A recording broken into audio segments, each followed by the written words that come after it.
नमस्कार दोस्तों, welcome back once again. Dwarka में आज हमारा दूसरा दिन था और आज हम द्वारिकाधीश मंदिर के आसपास की जगह एक्सप्लोर करने वाले हैं। Stay tune till the end of this video. Mangal Aarti attend करने के बाद ब्रेकफास्ट करके लगभग सुबह 9 बजे तक ऑटो लेके हम निकल चुके थे और आज हमारा पहला पड़ाव है रुक्मिणी देवी टेम्पल, जो कि द्वारिकाधीश मंदिर से लगभग 3 से 4 किलोमीटर की दूरी पे है।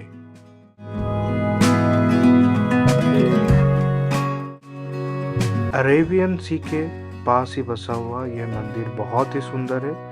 माना जाता है कि इस जगह पे माता रुक्मिणी ने 12 साल तक तपस्या की थी। ऋषि दुर्वासा के अभिशाप के कारण यह जगह आज भी पूरी तरह से बंजर है।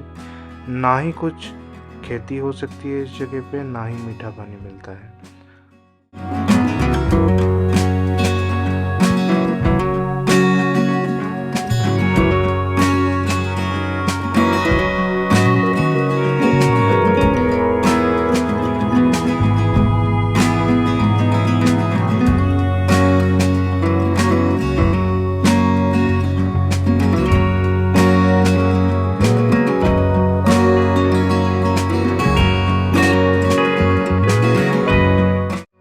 देवी रुक्मिणी के दर्शन करके हम चल पड़े वेट द्वारिका की ओर।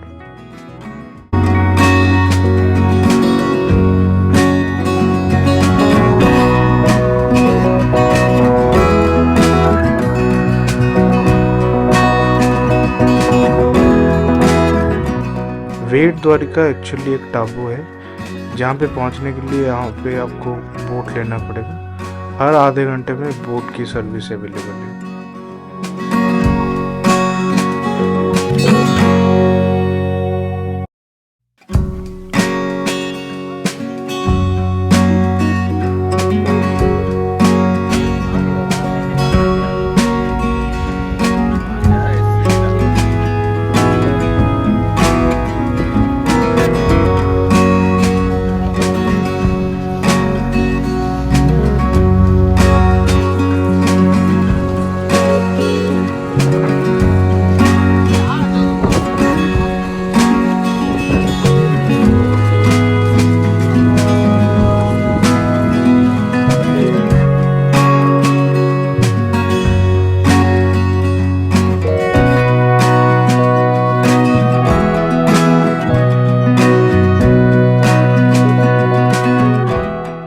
ऐसा माना जाता है कि द्वारिका में प्रभु श्री कृष्ण सारे एडमिनिस्ट्रेटिव काम किया करते थे और यही वो जगह है जहाँ पे उनकी रेसिडेंस हुआ करता था। वेट द्वारिका होने के पीछे भी एक बहुत ही प्रचलित मान्यता है। ऐसा माना जाता है कि प्रभु के परम मित्र श्री सुदामा जी ने मुट्ठी भर चावल लेके यहाँ पे आए थे प्रभु के दर्शन करने के लिए, और क्योंकि इस जगह पे उन दोनों की वेट हुआ था, सो इस जगह को वेट द्वारिका बोला जाता है।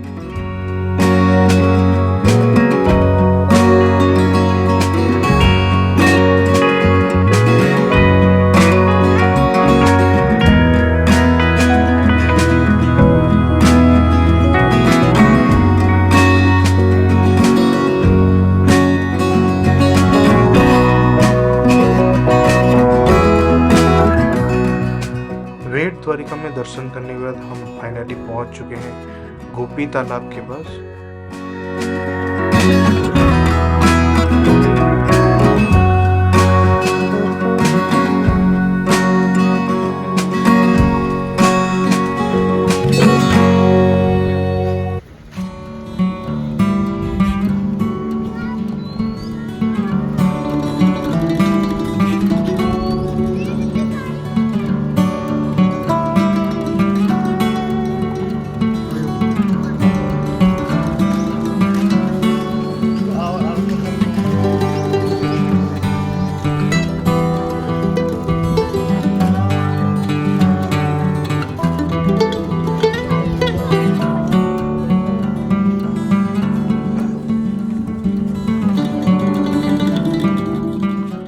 यही वो पावन जगह है जिसको कि गोपी तालाब के नाम पे जाना जाता है। सो इसी तालाब की मिट्टी को ही हम गोपी चंदन के रूप में व्यवहार करते हैं।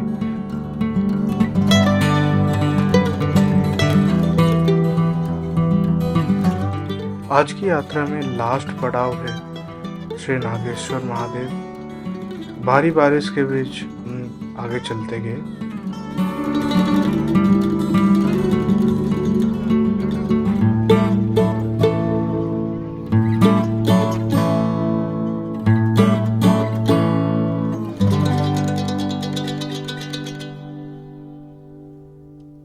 12 ज्योतिर्लिंगों में से एक श्री नागेश्वर महादेव ज्योतिर्लिंग द्वारिका से पास में ही पड़ता है।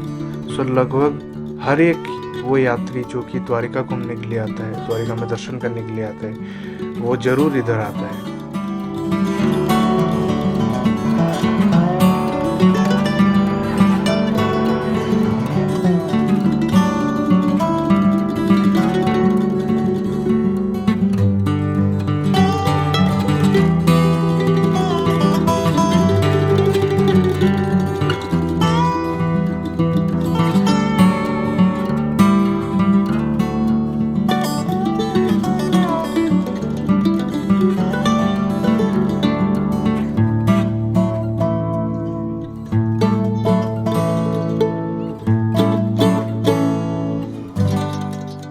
शाम को लगभग 5 बजे तक हम द्वारिका पहुंच चुके थे।